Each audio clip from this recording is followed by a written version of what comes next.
अच्छा जी, पाकिस्तान बिल्कुल क्लोज़ आ चुका है अभी आईएमएफ बेल आउट पैकेज के लिए। ये वही बेल आउट पैकेज है जो 2019 में इसका एग्रीमेंट हुआ था और अभी इसकी जो किस्त है $1.2 बिलियन की वो रिलीज़ होनी है। तो तब ये $6 बिलियन का एग्रीमेंट था। इसको फुलफ़िल करने के लिए जो आईएमएफ उसने मल्टीपल कंडीशंस हम पे लागू की थी। उसकी वजह ये थी कि हमने इसको बहुत ज़्यादा वायलेट किया है। इवन के प्रीवियस गवर्नमेंट ने जब वो जा रहे थे तो उन्होंने उन उन पे आईएमएफ की तरफ से कुछ शराइत थी जिनको हमने मंज़ूर करना था, लेकिन उन्होंने उसको फुलफ़िल नहीं किया। इवन कि उन्होंने सब्सिडी दे के उसकी एग्रीमेंट को ब्रीच किया था, ठीक है? तो जिसके बाद आईएमएफ हमारे बारे में बहुत ज़्यादा सिक्योर है, वो हमें पेमेंट जो है वो नेक्स्ट रिलीज़ नहीं कर रहा था, उसके लिए उन्होंने कंडीशन को भी बहुत सेवर रखा। उसके बाद जब नेक्स्ट गवर्नमेंट आई, इन्होंने भी 5 टू 6 मंथ्स तक बहुत वेट किया। इनका ख़्याल था कि ये फेलो कंट्रीज़ से कुछ ले लेंगे, चाइना से इनको मिल जाएगा, सऊदीया से कुछ मिल जाएगा, आईएमएफ के पास जाना नहीं पड़ेगा। लेकिन अल्टीमेट हमें वहाँ से भी कोई गारंटी नहीं मिली, कोई चीज़ें नहीं मिली, तो हमें आईएमएफ की तरफ जाना पड़ा, जो हमारा अल्टीमेट गोल था। तो ये एक बहुत बड़ा ब्लंडर था लास्ट गवर्नमेंट की तरफ से और इस गवर्नमेंट की तरफ से भी 5 टू 6 मंथ जो किया गया। उसके बाद हमें फाइनली आईएमएफ की तरफ आना ही पड़ा। उसके बाद हम देखते हैं कि अभी जो रीसेंट डेवलपमेंट हुई है वो ये है कि सऊदीया की जानब से हमें $2 बिलियन की गारंटी दी गई है। ये एक लास्ट ग्रीन सिग्नल था, उसके पहले हम आईएमएफ की तमाम जो एग्रीमेंट्स है उसको फुलफिल कर चुके हैं, हम लेवी लगा चुके हैं, हम टैक्सेस लगा चुके हैं।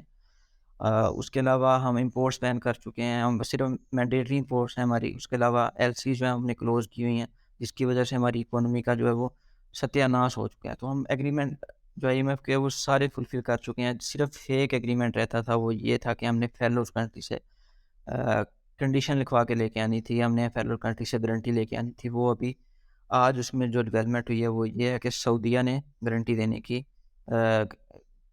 देने का कहा है। उसके अलावा फाइनेंस मिनिस्टर ने कहा कि वो भी नेक्स्ट फ्यू डेज़ में मिलेंगे जाके यूएई से और वहाँ से भी हमें $1 बिलियन मिल सकता है।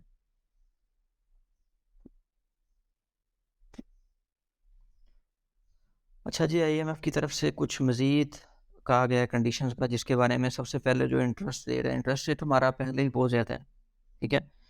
अराउंड 4 टू 5 टाइम जो है वो इंक्रीज़ हो चुका है इस गवर्नमेंट में, ठीक है? इसका करंट गवर्नमेंट में जो तकरीबन है वो 4 टू 5 टाइम्स पहले इंक्रीज़ हो चुका है। उसके अलावा डीज़ल पे उन्होंने कहा कि लेवी को आपने इंक्रीज़ करना है जो ऑलरेडी 50 है, ठीक है? उसके बाद एनुअल सब्सिडी जो है हमारी वो तकरीबन 900 बिलियन है। तो उन्होंने कहा इसको भी आपने कम करना है, 500 बिलियन, 400 बिलियन के अराउंड लेके आना है। तो मतलब अब अभी जो हमारा इन्फ्लेशन रेट है वो 40% के अराउंड है, इतनी सब्सिडी देने के बावजूद। तो अगर हम सब्सिडी को मज़ीद कट डाउन करते हैं तो आप कंडीशंस का, इकोनॉमिक कंडीशंस का और कंट्री की हालत का अंदाज़ा लगा सकते हैं। उसके अलावा उन्होंने कहा कि पेट्रोल पे भी आपने लेवी जो है वो उसको ₹50 तक करना है। अभी मेरा ख़्याल है 45 है, तो आपने इसको ₹5 इंक्रीज़ करके 50 करना है। उसके अलावा जो हमारी मैंडेटरी इंपोर्ट्स हैं जिसमें पेट्रोल और डीज़ल है, इसको भी उन्होंने कहा कि आपने इसको कम करना है। तो अभी आप इसमें देखें कि हमारी जो पेट्रोल और डीज़ल की इंपोर्ट है ये पहले ही बहुत कम है। अभी हमारा जो एनर्जी सेक्टर है वो उस पे रन कर रहा है, हमारी मशीनरी, हमारा एग्रीकल्चर सेक्टर है वो पेट्रोल और डीज़ल पे रन कर रहा है। तो अगर हम इसको भी बैन कर देते हैं या इसको इंपोर्ट को थोड़ा रिड्यूस कर देते हैं, तो इसका हमारी इकोनॉमी पे क्या इम्पैक्ट होगा वो आप अच्छे तरीके से इसका मतलब अंदाज़ा लगा सकते हैं इसका। अच्छा जी, पाकिस्तान अभी अपनी फाइनल करने जा रहा है डील, जो हमारी $6.5 बिलियन की डील थी 2019 वाली, उसको अभी फाइनल करने जा रहा है। उसका जो एक पैकेज रिलीज़ होना था $1.2 बिलियन का, उसकी पाकिस्तान ने तमाम शराइत जो है वो मंजूर कर ली थी। तो उसको पाकिस्तान ने फुलफ़िल भी कर लिया है। इसकी गारंटी जो है उसने आईएमएफ ने लास्ट टाइम जो फरवरी में हमारा मीटिंग हुई थी आईएमएफ के साथ, उसमें उन्होंने कहा था कि अभी आप सिर्फ एक जो है वो श्योरिटी दें, अभी जो आपका लास्ट उसमें कंडीशन रहेगी वो अपने फेलोज़ कंट्री के पास जाना है और गारंटी लेके आनी है। तो पाकिस्तान चाइना के पास गया, पाकिस्तान सऊदीया के पास गया, पाकिस्तान अभी यूएई के पास जाएगा, जिसमें से सऊदीया जो है उसने $2 बिलियन की गारंटी दे दी है। उसकी श्योरिटी जो है वो उसकी तस्दीक जो है आईएमएफ ने भी कर दी है। तो अभी फाइनेंस मिनिस्टर कह रहे हैं कि विदिन फ्यू डेज़ जो हमें यूएई से भी मिल जाएँगे $1 बिलियन। अच्छा जी, सबसे इम्पोर्टेंट जो है वो हमारी इकोनॉमी कंडीशन है, हमारे रिज़र्व्स हैं जो तकरीबन $4 बिलियन पे रह गए हैं। $12 बिलियन से डिक्लाइन करके वो भी $4 बिलियन पे आ चुके हैं। बल्कि स्टेट बैंक ने एक जो है वो जारी किया था, एक डॉक्यूमेंट जारी किया था जिसमें उन्होंने बताया था कि $3.9 बिलियन जो हैं वो हमारे रिज़र्व हैं लास्ट मंथ। तो $3.9 बिलियन या $4 बिलियन के करीब हमारे जो रिज़र्व है वो इस टाइम रह चुके हैं।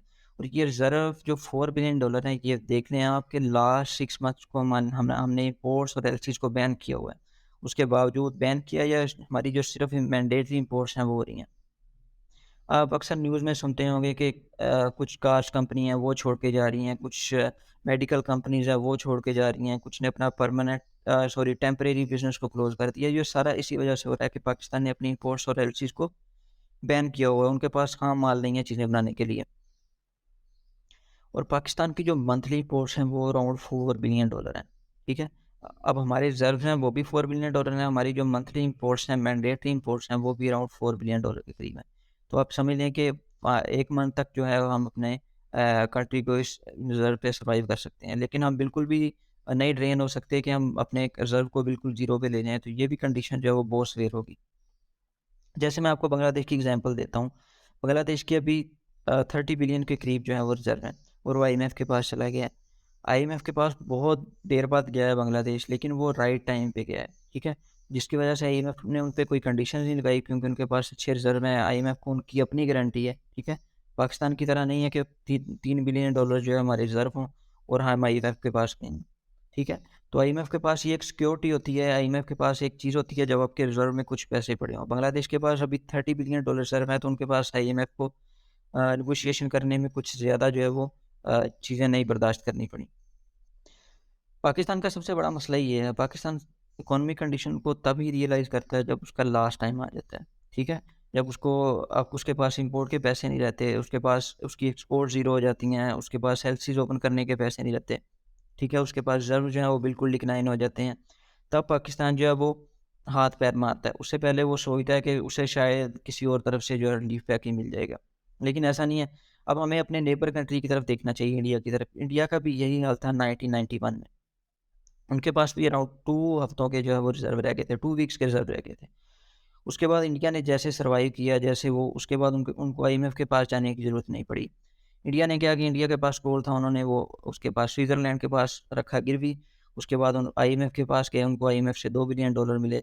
लेकिन उन्होंने उसके बाद एक प्लान बनाया, इकोनॉमिक प्लान बनाया और आज जिस जगह पे इंडिया की इकोनॉमी है, उनकी आप देखें कि $500 बिलियन की एक्सपोर्ट्स हैं, उसके अलावा रिज़र्व हैं वो अराउंड $400 बिलियन, 600 बिलियन के करीब उनके जो रिज़र्व हैं, ठीक है?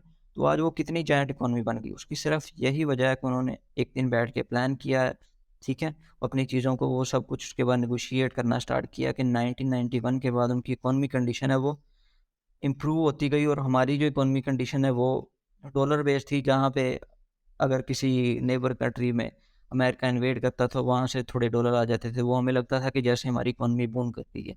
लेकिन वो आस्ता-आस्ता अपनी कंडीशन पे आती, जैसे सिविलियन गवर्नमेंट आती थी, वो सारी चीज़ें पे हमें कंप्रोमाइज़ करना पड़ता था और जो हमारी आर्टिफ़िशियल इकोनॉमी नज़र आ रही होती थी, जो बाहर से डॉलर आ रहे होते, कोई पता नहीं था कि इकोनॉमी को कौन मैनेज कर रहा है। बस एक तरफ से डॉलर आ रहे हैं और वो लोग आ रहे हैं, ठीक है? किसी पैकेज का नहीं पता था, किसी जीडीपी का नहीं पता था, किसी रिज़र्व का नहीं पता था।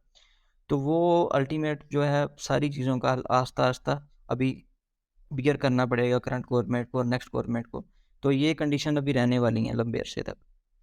अभी डिफ़ॉल्ट की डेफ़िनेशन है पाकिस्तान में, वो भी डिसाइड नहीं हो सकी। मतलब हमने लास्ट 6 मंथ से अपनी इंपोर्ट्स बैन की हुई हैं, हमारी जो एलसीज़ हैं वो ओपन नहीं हो रही और हम कह रहे हैं कि हमारा जो कंट्री है वो डिफ़ॉल्ट नहीं है, ठीक है? उसके बाद देखें कि हमारे पास ऑयल की इंपोर्ट के लिए कोई पैसे नहीं हैं, ठीक है? हमारे पास मेडिकल इंपोर्ट्स के लिए कोई पैसे नहीं हैं। अगर हमारे ये रिज़र्व भी ख़त्म हो जाते हैं और हमारे पास ऑयल इंपोर्ट करने के पैसे नहीं रहते, हमारी एयर फ़ोर्स कहाँ से चलेगी? हमारी मशीनरी कहाँ से चलेगी? हमारा एग्रीकल्चर, हमारा टेक्सटाइल सेक्टर कहाँ से चलेगा? तो ये सारी चीज़ें ठप हो जाएँगी। उसके अलावा मेडिकल के लिए मैंडेटरी जो हमारी वैक्सीन्स आती हैं, हमारी ब्लड की मेडिसिन, हमारी कैंसर मेडिसिन है, ये सारी जो मेडिसिन इम्पोर्ट होती हैं, इसके पैसे नहीं रहेंगे तो ये डिफ़ॉल्ट की कंडीशन नहीं है तो क्या कौन-सी कंडीशन है? मतलब अगर ये इस तरह से कंट्रीज़ डिफ़ॉल्ट नहीं करते, जब उनके पास इम्पोर्ट के पैसे नहीं रहते, मैंडेटरी इम्पोर्ट्स के पैसे नहीं रहते, तो इस कंडीशन को भी अगर डिफ़ॉल्ट नहीं कहते तो फिर किस कंडीशन को डिफ़ॉल्ट कहते हैं? ये डिफ़ाइन करना होगा। मतलब हम जो इकोनॉमिक्स की एक डेफ़िनेशन है डिफ़ॉल्ट वाली, उस पे तो नहीं रह सकते। और हम देखें हमारा लास्ट 6 मंथ का जो इम्पोर्ट्स का पैकेज है, हमारा जो एलसीज़ का हाल है, वो सारी चीज़ें इस वक़्त हमारी जो स्वेटी है इकोनॉमी कंडीशन उसको ज़ाहिर करती हैं। तो अभी होप करते हैं कि नेक्स्ट फ्यू डेज़ में जो है IMF next bail out package release कर देगा क्योंकि पाकिस्तान ने तमाम कंडीशन को फुलफ़िल कर लिया है। और उससे ज़्यादा इम्पोर्टेंट चीज़ ये है कि आईएमएफ पैकेज आने के बाद हम उसको किस तरह से यूटिलाइज़ करते हैं।